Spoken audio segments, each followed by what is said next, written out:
तर दत्त जयंती निमित्त दत्त मंदिरं गजबजलेली आहेत। नाशिकच्या गोदावरी नदी काठावर असलेल्या एकमुखी दत्त मंदिरात भाविकांची गर्दी झालेली पाहायला मिळते।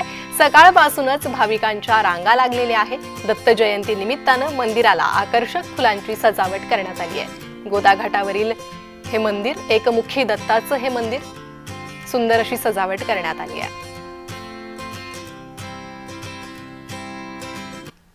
परमहंस परिव्राजकाचार्य श्रीमद वासुदेवानंद सरस्वती टेंबे स्वामी महाराजांच्या आध्यात्मिक कार्याचा प्रचार आणि प्रसार करण्यासाठी परमपूज्य आनंद योगेश्वर नीळकंठ तथा परमपूज्य सद्गुरू भाऊ महाराज करंदीकर यांनी ओम सद्गुरू प्रतिष्ठान ही संस्था बोरीवली येथे 11 फेब्रुवारी 1984 रोजी स्थापन केली होती।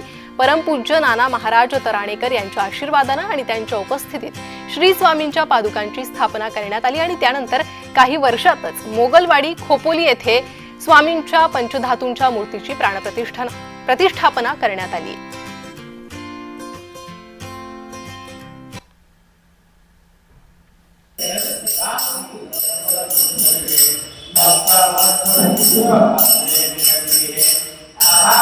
Basta,